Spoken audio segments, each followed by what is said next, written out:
여러분 오늘도 잘 오셨습니다. 어제도 김동환도 오시고 또 오시고 오늘도 오셔서 너무 감사합니다. 오늘도 하나님 말씀을 통해서 여러분이 영도 마음도 우리의 모든 것들이 새로워지는 하나님의 놀라운 축복이 있기를 바랍니다. 지난 한 주간 여러 모양으로 마음이 무겁기도 했고 또 감사하기도 했습니다. 어제까지 3일 동안 김장을 했습니다. 하루는 밭에 있는 무, 배추, 또 쪽파, 대파 이렇게 뽑아서 오고 이렇게 준비하는 날, 또 금요일 날에는 그걸 다 이렇게 정리해서 소금물에 절이는 것, 어제는 또 그걸 다 버무려서 김장 만드는 3일 동안 했는데, 이번에 보니까 너무 감사한 것은 어느 때보다도 남자들이 우리 여자들보다 더 많이 나와서 좀 쉽게 진행이 되었습니다. 너무너무 감사하고 또 대단한 교회입니다. 어제도 보니까 남자들이 많으니까 일이 빨리 끝나서 김장이 좀 보통 때보다 빨리 끝나서 좋았습니다. 저는 김장할 때마다 늘 마음이 무거워요. 왜냐하면 김장하다 왜 이렇게 싸워요? 저는 20몇 년 동안 그냥 지나간 걸 한 번도 못 봤어.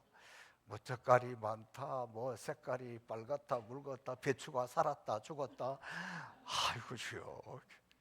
그래서 늘 그게 기도의 제목인데, 이번에는 제 23년 동안 기도한 결과 하나님의 응답이 와서 평안하게 은혜롭게 잘 끝났습니다. 할렐루야.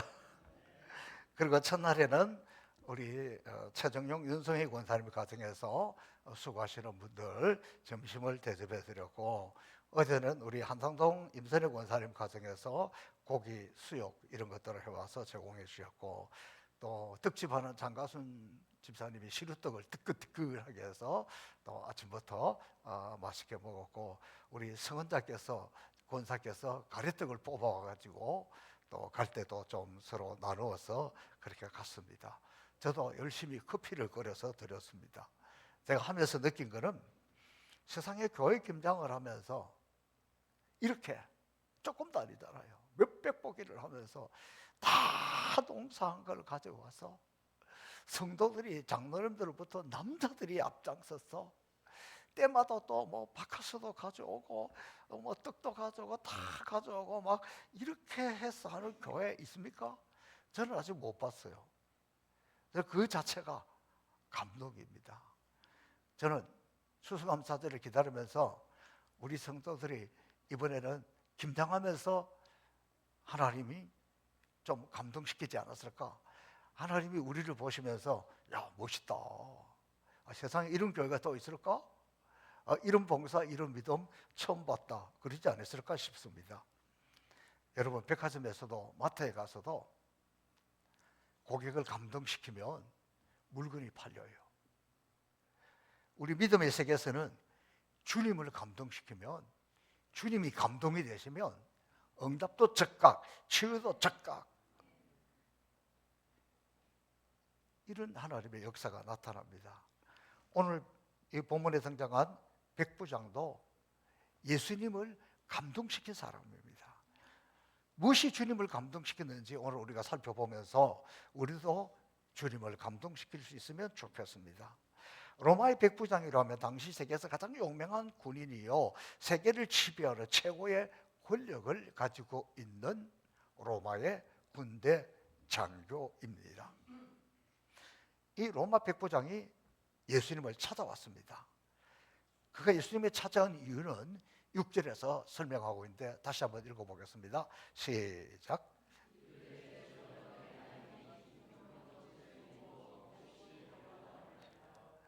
자기 집에 일하는 하인이 병들어 죽게 되었으니 고쳐달라고 찾아왔는데, 로마 시대에 종은 어떤 존재냐 그러면 법적으로 살아서 숨을 쉬고 있는 도구일 뿐입니다. 법적으로 아무 권리나 이런 게 없어요. 로마의 저술가 바로라는 사람이 농업에 관해서 길을 쓸 때 농기구가 세 가지 종류가 있다는 거예요. 하나는 언어를 가진 도구, 하나는 언어가 없는 도구, 세 번째는 소리가 없는 도구. 언어를 가진 도구는 노예를 말합니다. 언어가 없는 도구는 가축을 말합니다. 소리가 없는 도구는 이거 뭡니까? 운반 수레를 이야기합니다. 그러니까 로마 시대의 노예는 짐승 혹은 마차와 동일하게 취급이 되었습니다. 차이가 있다면 말을 할 수 있다는 것 정도였습니다. 그래서 당시 문헌에 보면 1년에 한 번씩 자기 재산을 돌아보고 낡고 파손된 것들은 처분해 버리라. 종들도 낡고 병들고 쓸모없으면 버려라. 그렇게 되어 있습니다. 그러니까 당시의 종들은 낡아서 못 쓰면 내다 버리는 것처럼 주인의 마음에 들지 않으면 언제 죽여도 언제 갖다 버려도 그냥 죽을 수밖에 없는 그런 존재였다는 겁니다.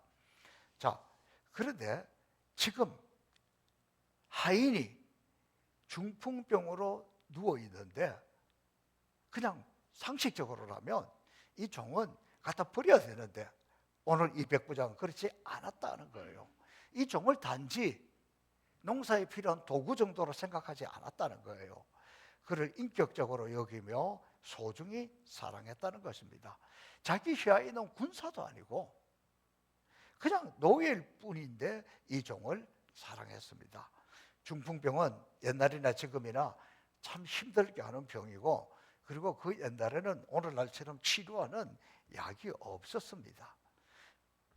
그냥 폐기됐습니다. 그냥 버려야 마땅합니다.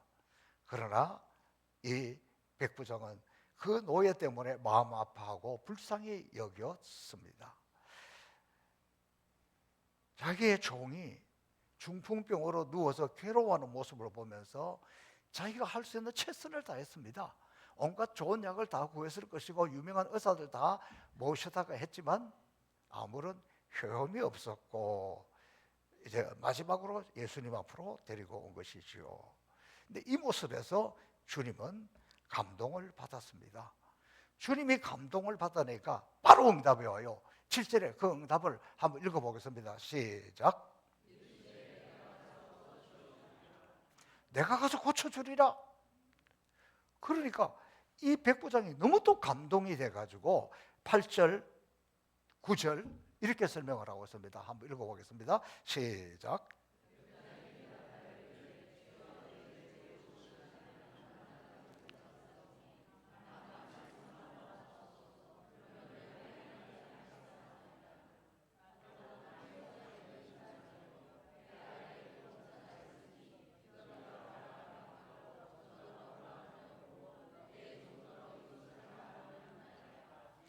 아멘.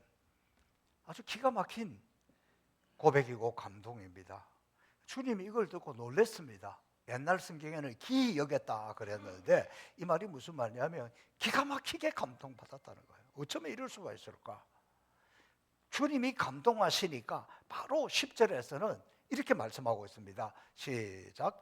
이스라엘 중에서 아무에게서도 이만한 믿음을 만나보지 못했노라. 주님이 이렇게 감동하니까 조금 전에 읽었던 것처럼 백부장에서 가라 내 믿은 대로 될지어다 그렇게 돌려보내고 그 시로 하인이 나왔습니다.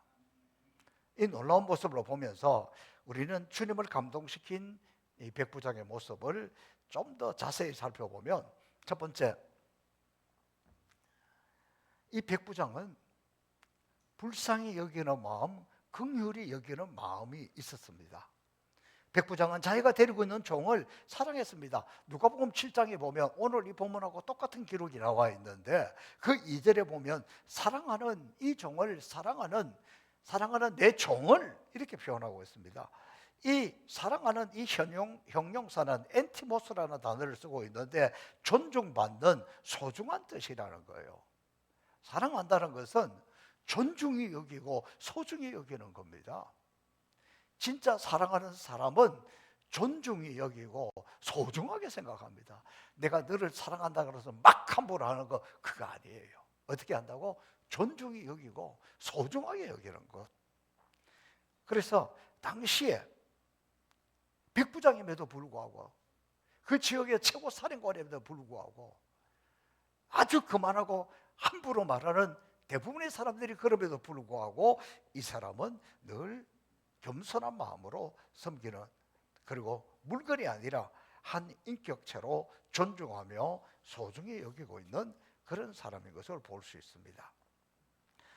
이 종을 사랑하는 마음이야말로 주님의 마음이기 때문에 주님의 제자도 아니고 유대인도 아니고 이방인의 백부장이 우리 예수님하고 똑같은 마음을 가지고 있으니까 주님이 깜짝 놀랐던 거예요. 그리고는 감동을 받았던 거예요. 지난 주간 미국에 있는 제 친구 목사님이 친구들이 보고 싶다고 한국에 왔습니다. 제가 알기로 그 친구가 좀 한량이에요. 모든 것이 여유가 있고 그러니까 목회가 잘 안 됐어요.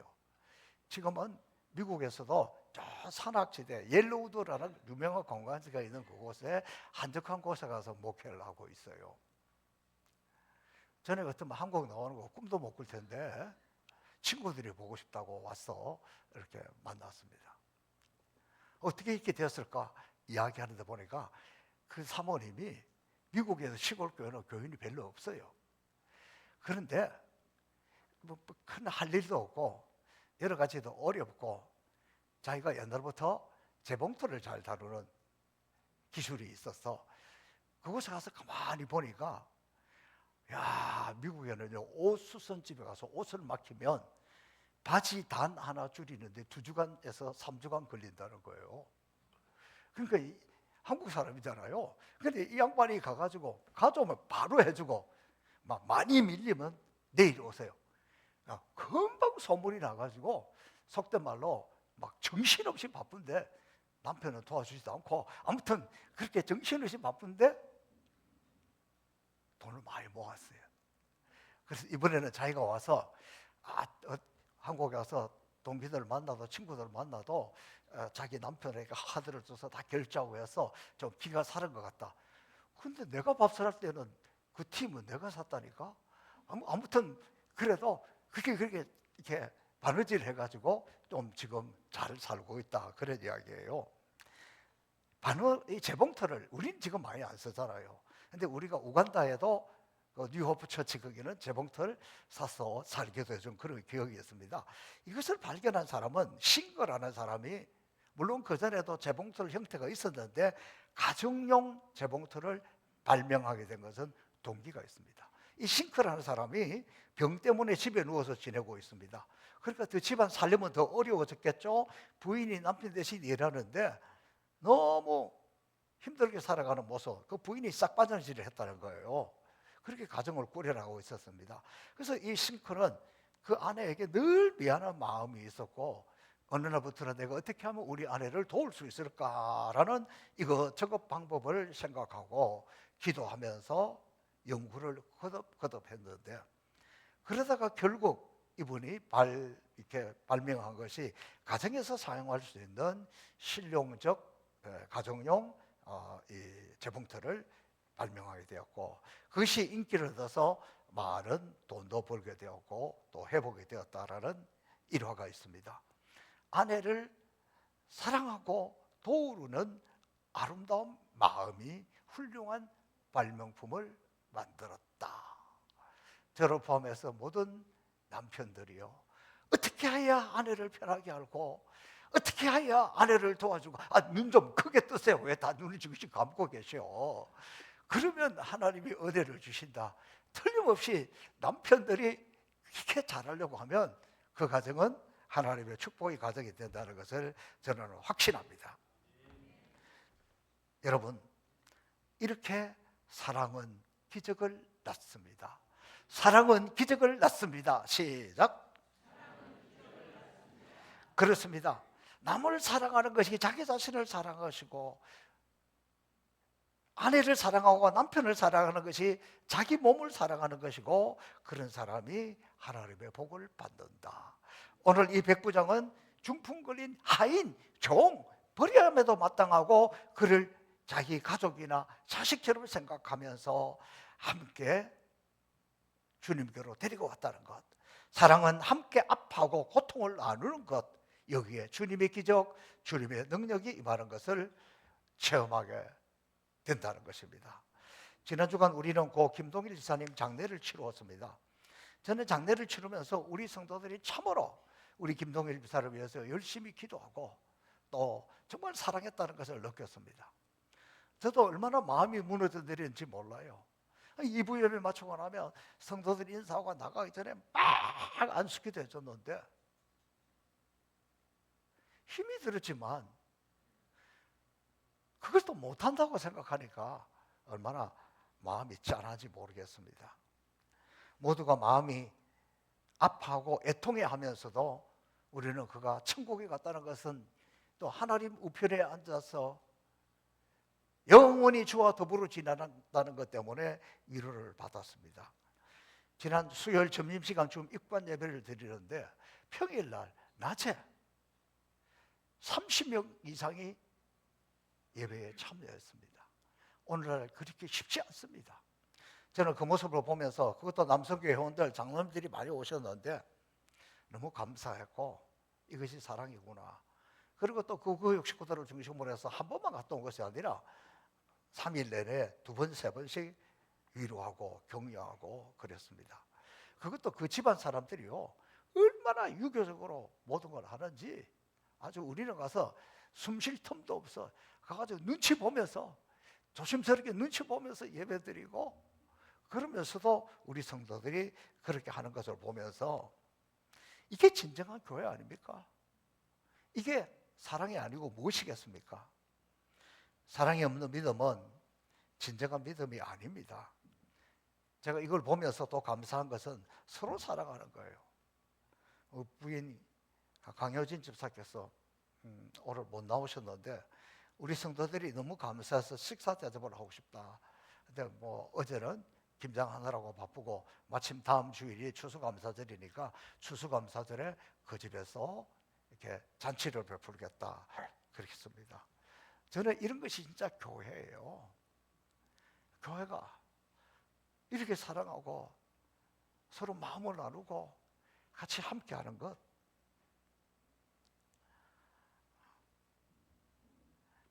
저는 이번 추수감사절을 맞이하면서 우리가 어떻게 하여야 주님을 좀 감동시킬 수 있을까? 사실 저희 교회도 여러분이 매주 주보를 보시면 알겠지만은 금년 들어서 재정적으로 좀 어렵습니다. 사실은 우리 때문에 어려운 것이 아니고 그전에 좀 괜찮았을 때 하던 그대로 선교를 하고 개척교회를 덮고 이 돕는 교회를 어렵다고 우리가 자를 수도 없고 어려워도 우리가 함께 극복하자 그러면서 지금 지내가고 있습니다. 추수감사절을 기다리는데 공문이 옵니다. 우리 시사회의 어려운 교회들을 함께 좀 돕자. 그런데 또 우리 시찰회나 노회에서는 우리 교회가 덩치가 커가지고 교인이 어마어마하게 많고 막 여기 다 농사 짓는 땅들을 많이 가진 아주 분홍들만 있는 줄 알아서 크게 기도를 하고 기대를 하고 있어요. 외면하시겠습니까? 그러면 교회가 아니지. 또 선교사님 한 분이 또 다쳐서 수술한다고 또 지금 아마 들어와서 병원에 입원했는지 모르겠습니다. 하나님 앞에 감사한다고 하면서 우리가 같이 하는 이분들 아이고 선교사고 누구고 나도 힘들어 죽겠는데 각자 도생하세요. 그리고 모른 척 하면 좋겠습니까? 저는 교회는 어려울수록 힘들수록 우리도 어려운 중에 그렇게 섬기고 나누고 그래야 주님이 감동하지 않겠습니까? 저는 여러분이 약간 마음에 부담을 느껴서 아무도 아멘도 안 했지만 그래도 저는 이번 추수감사절에는 우리가 마음을 다하여 좀 주님을 감동시키는 그런 교회가 되기를 주님의 이름으로 축복합니다. 자, 이 백부장의 믿음, 주님을 감동시키는 이제 그런 모습. 그 다음에 또 하나 이 그 백부장을 통해서 우리가 느낄 수 있는 것은 겸손과 순종이에요. 얼마나 겸손한지 모릅니다. 7절과 8절 아까 읽었습니다만은 그 겸손한 마음을 회복하기 위해서 우리가 다시 한번 더 읽어보겠습니다. 시작.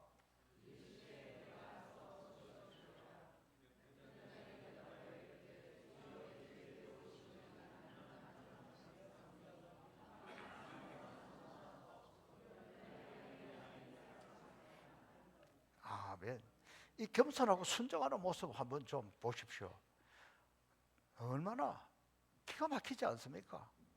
백부장은 내 집에 들어오심을 감당치 못하게 싸우니 감당하지 못하다라는 것은 으크하카우스라는 단어를 쓰고 있는데 영적으로 도덕적으로 충족성이 몹시 결여되었다. 이 말은 나는 주님 앞에 설 수 없습니다. 어떻게 주님이 내 집에까지 오십니까? 나는 이 백부장 이거 하느라고 너무 많은 죄도 지었고 너무 죄송하고 부끄러운데 그렇게 하지 않으셔도 됩니다. 주님이 내 집까지 오는 건 나는 감당하기 어렵습니다. 이 겸손 얼마나 아름답습니까? 여러분 조금이라도 오만불손한 마음을 가지고 있으면 행복하지 않아요. 아주 교만하고 오만불손하면 모든 것이 다 못마땅해요. 행복하지가 않습니다. 백부장은 그때 당시에는 백부장 그 자체가 오만불손이고 자기가 최고고 자기가 최고 권력이고 함부로 하는 사람들이었습니다. 그럼에도 불구하고 그는 겸손한 모습입니다. 왜냐하면 주님 앞에 자기 자신이 아무것도 아닌 것을 깨달았기 때문입니다. 주님은 그 겸손을 보고 감동합니다. 우리도 마찬가지입니다. 진짜 겸손한 사람 봐요. 그러면 그 자체가 우리를 감동시키는 겁니다. 그래서 주님은 이 겸손한 마음을 보시고 또 이 믿음을 보시고 내가 이스라엘 백성들 가운데서 이만한 믿음 못 봤다. 잘난 너희들 가운데 아무도 이런 믿음 가진 사람은 없었다. 이런 겸손함 없었다. 그런데 이 사람은 겸손할 수 없는 사람이 겸손하니까 놀래가지고 아직 내가 이만한 믿음이 본 적이 없다. 주님이 감동하니까 바로 기적이 나타나잖아요. 왜 주님께서 겸손한 마음을 보시고 감동을 받았겠습니까? 그것은 주님의 마음과 똑같기 때문입니다. 사도 바울이 빌립보서 2장에 주님의 마음을 이렇게 표현하고 있는데 우리가 한번 읽으면서 확인해 보겠습니다. 빌립보서 2장 3절 이하 계속 쭉 읽습니다. 시작. 아무 일에든지 다툼이나 허영으로 하지 말고 오직 겸손한 마음으로 각각 자기보다 남을 낮게 여기고 각각 자기 일을 돌아볼 뿐더러 또한 각각 다른 사람들 일을 돌아보아 나의 기쁨을 충만하게 하라. 너희 안에 이 마음을 품으라. 곧 그리스도 예수의 마음이니 그는 근본 하나님과 본체시나 하나님과 동등을 취할 것으로 여기지 아니하시고 오히려 자기를 비워 종의 형체를 가져 사람들과 같이 되었고 사람의 모양으로 나타나셨음에 자기를 낮추시고 죽기까지 복종하셨으니 그 십자가의 죽으심이라. 백부장의 이 모습하고 이 주님의 마음을 한번 비교해 보십시오. 비슷하지 않습니까? 예수님께서 백부장이 이거 하는 걸 딱 보니까 아니 이게 내 마음인데 이 사람은 유대인도 아니고 아니 이 사람은 제사장도 아니고 어떻게 나하고 똑같은 마음을 가졌지? 그게 주님이 감동하시는 거예요. 그래서 주님의 마음하고 똑같은 것을 보니까 감동해서 더하는 거예요. 여러분, 만약에 여러분의 자녀들이 여러분에게 와서 여러분의 마음과 같은 마음으로 이래봐요. 부모가 감동하면 자녀들은 요만한 거 하나 들고 와도 부모는 어떻게 감동하면 더 주잖아요. 보니까 그래도 절대 안 주시는 분 딱 2분 계시는데 보통 사람은 자녀가 부모를 감동시키면 있는 거 없는 거 다 털어서 더 한다니까. 분위기가 이상하네.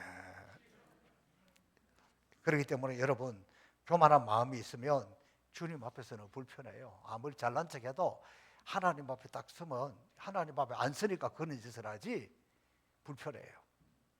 교만한 마음은 주님께 가까이 가면 갈수록 불편하고 교만한 마음으로 주님의 일을 하려고 하면 할수록 불평하고 짜증스러운 거예요. 그래가지고 주님은 간데 없고 일만 남아서 더 짜증 피우는 거예요.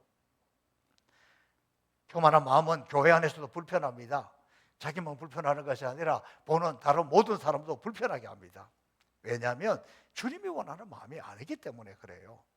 교회 안에 주님의 마음은 나보다 남을 낮게 여기는 겸손한 마음을 가질 때 나도 편하고 너도 편하고 교회가 편안합니다. 그리고 주님은 오늘도 겸손한 마음을, 겸손한 모습을, 겸손한 사람을 보면 주님이 감동하고 하나님은 바로 그 자리에서 그에게 은혜를 베풀어 주신다는 것, 저와 여러분이 이렇게 주님의 마음을 가지고 모두를 감동시키는 하나님의 사람들이 되기를 주님의 이름으로 축복합니다. 그는 또한 세 번째로 말씀을 붙드는 믿음이었습니다. 가라사대 내가 가서 고쳐주리라. 백부장이 대답하여 가로되 주여 내 집에 들어오심을 나는 감당치 못하겠으니 다만 말씀만 하옵소서. 그러면 내 하인이 낫겠나이다. 백부장은 예수님이 말씀만 하시면 자기 하인이 낫겠다는 믿음을 가지고 있었습니다. 예수님을 절대적으로 보고 있었기 때문에 주여 그랬습니다. 주님이 말씀만 하시면 바로 치유가 일어난다는 믿음을 가지고 있었기 때문에 뭐 우리 집까지 올 필요가 없다고 그렇게 이야기하고 있는 거예요. 저는 어제 우리 이춘식 집사님하고 통화를 했습니다. 통화 내용은 이런 거예요. 우리 집사님 가까운 분이 사업도 하시고 부진하시고 잘하시는 분인데 이게 눈이 한쪽은 거의 실명 상태고 한쪽 겨우 안 보이는데 이 안과 이 눈에 있는 이 병원에 가서 이게 고쳐지는 어려운 병이잖아요. 이제 그런 상태에 있어서 너무 걱정스러운데 이게 생각난 거예요. 당신이 허리가 꺼리질 아파서 일어나지 못할 때 저에게 전화를 해서 제가 전화로 기도를 해줬는데 바로 치유가 일어났습니다. 병원에 가서 수술할 때도 코로나 시절에 병원 갈 수가 없으니 전화로 기도해 줬습니다. 미국에 있는 손녀가 세계 최고의 대학을 가는데 뭐 고등학교 때도 뭐 미국에서 전국에서 뭐 1등도 하고 이랬다고 하니까 가겠지만 미국으로 제 목양실에 와서 전화를 연결해 줘요. 그래서 그 며느리하고도 제가 통화하고 며느리하고 손녀에게 전화로 기도를 해 줬습니다. 그렇게 기도로만 전화를 해줘도 자기는 하나님의 살아계신 역사를 다 기적하고 체험했기 때문에 이 사랑하는 이분을 위해서 목사님 내일 4시하고 5시에 제가 전화로 연결할 테니까 목사님 기도해 주시면 하나님이 틀림없이 역사할 것입니다. 약속을 했어요. 그런데 한 2시쯤 지나니까 죄송하게 되었습니다. 이거 불발이 되었다는데 뭐 그분이 저는 만나보진 않았지만 그분도 교인이라 그러는데 내가 뭐 이렇게까지 돼가 있는데 뭐 기도 받는다고 되겠냐 그런 건지 다른 사정이 있은 건지는 모르겠어요. 중요한 것은 나는 우리 집사님이 꼭 만나지 않아도 오지 않아도 전화로만 기도해줘도 하나님 역사할 거라는 그 믿음, 아마 우리 이춘식 집사님 기도 덕분에 그분 점점 회복되고 좋아질 거라고 저는 확신합니다. 주님이 오실 필요 없이 말씀만 하셔도 충분하다는 거예요. 다만 말씀만 하옵소서. 그 백부장의 감동을 받으시고 주님은 더 이상 볼 것도 없이 가라 내 믿음대로 되었다 그 시로 하인이 나으리라. 주님을 감동시키면 이런 기적과 역사가 나타납니다. 주님을 감동시키려면 우리 마음이 좀 겸손해야 돼요. 그래서 하나님 말씀을 사모해야 돼요. 교만이 이까지 차워가지고 입술로 겸손한 척 한다고 되는 게 아니에요. 하나님 앞에 진실로 겸손할 때 그리고 말씀을 붙들 때 이런 역사가 나타납니다. 다음 주일은 지난 한 해를 돌아보면서 추수감사절로 지킵니다. 저는 무엇보다도 금년 한 해 참 어려운 한 해를 지냈습니다. 그래도 지금 돌아보니까 하나님 은혜로 여기까지 왔습니다. 그냥 이렇게 지내온 것만도 지금까지 지내온 것 주의 크신 은혜라. 한이 없는 주의 사랑 어찌 이루 말하라. 그 가사 그대로입니다. 또 내년을 기다리는 것도 두려워하지 않습니다. 우리 좋으신 아버지 또 우리를 붙들어 주시고 역사하실 것을 믿기 때문입니다. 추수감사절을 맞이하면서 말로만의 감사가 아니라 우리가 믿음을 하나님 앞에 표현하면 좋겠습니다. 우리보다 어려운 교회들 또 힘든 선교사님들 그분들을 위해서 우리도 어렵지만 백부장이 주님을 감동시켰던 믿음처럼 우리도 믿음으로 마음을 다해서 말로가 아니라 행동으로 감사를 실천하고 행동으로 옮기는 그런 추수감사절이 되면 좋겠습니다. 사랑하는 성도 여러분, 이번 추수감사절은 주님을 감동시키는 믿음의 실천이 구체적으로 표현하는 그런 축복의 기회가 되기를 주님의 이름으로 축복합니다. 살아계신 아버지 하나님 감사하고 또 감사합니다. 추수감사절을 기다리면서 지난 한 해를 돌아보니 너무 감사한 것 많습니다. 또 지난 주간에는 장례식을 치르면서도 김장을 하면서도 이미 주님의 마음을 감동시켰다고 저는 믿습니다. 이제 추수감사절에도 우리 주변을 돌아보고 어려운 선교사님들, 어려운 목회자들을 돌아보면서 주님을 감동시키려 합니다. 하나님 우리 마음을 붙들어 주시고 우리 마음을 주장해 주셔서 우리의 믿음의 행동으로 실천으로 나타날 수 있도록 우리를 붙드시고 은혜 베풀어 주옵소서. 감사하며 예수님 이름으로 축복하며 기도하옵나이다. 아멘.